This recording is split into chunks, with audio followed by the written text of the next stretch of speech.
മലയപ്പൂലയന മാടത്തിൻ മുറ്റത്ത് മഴ വന്ന നാളൊരു മുല്ല നട്ടു. മുല്ലല്ല, വാഴയാണ് നട്ടല്ലേ. മലയപ്പൂലയന മാടത്തിൻ മുറ്റത്ത് മഴ വന്ന നാളൊരു വാഴ നട്ടു. മനതാരിലാശകൾ പോലതിലോരോരോ മരതക കൂമ്പു മുളച്ചു വന്നു. പ്രിയപ്പെട്ടവരെ, നമുക്ക് അത്യാവശ്യം വിഷമില്ലാത്ത പച്ചക്കറികൾ തരുന്ന ഒരു പോളി ഹൗസാണത്. പോളി ഹൗസ് സ്വന്തമായിട്ട് ഉണ്ടാക്കിയതിന് ശേഷമാണ് സബ്സിഡി തന്നത്.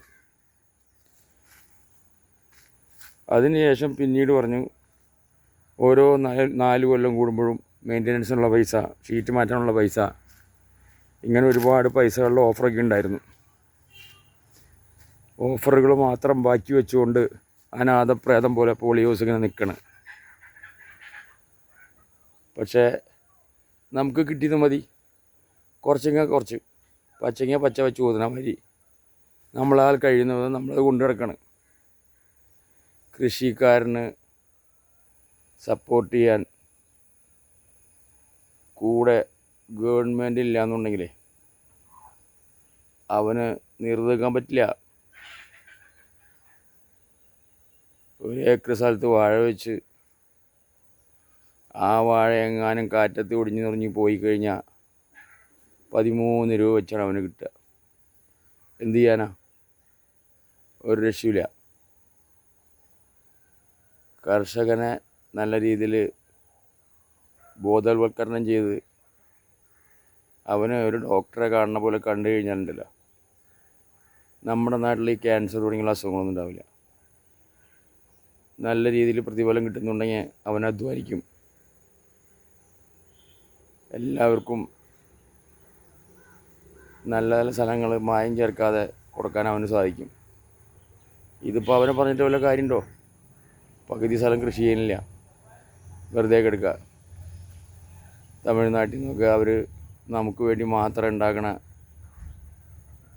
മായം ചേർത്ത സാധനങ്ങൾ കയറ്റി വിടും. അത് മേടിച്ചു കൊണ്ടുവന്ന് വൈകുന്നേരം ആകുമ്പോൾ കുത്തിക്കലിക്ക് നമ്മളെല്ലാവരും കഴിക്കും. അത് മാത്രമാണോ? എല്ലാ മസാലപ്പൊടി കമ്പനികൾക്കും ആവശ്യത്തില്ലാതെ ഹെൽപ്പും കാര്യങ്ങളൊക്കെ കൊടുക്കും.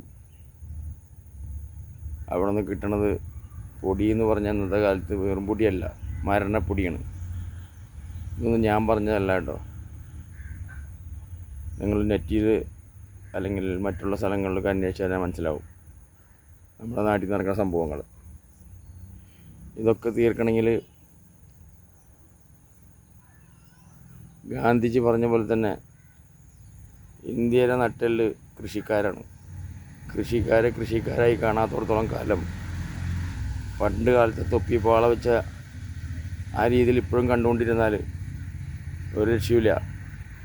നമ്മുടെ നാട്ടിൽ ഹൈടെക് ഹോസ്പിറ്റലുകൾ ഇനിയും വരും, കൂണ് പോലെ പൊങ്ങും. സഹിക്കുക നിവൃത്തിയുള്ളോട്ടാ.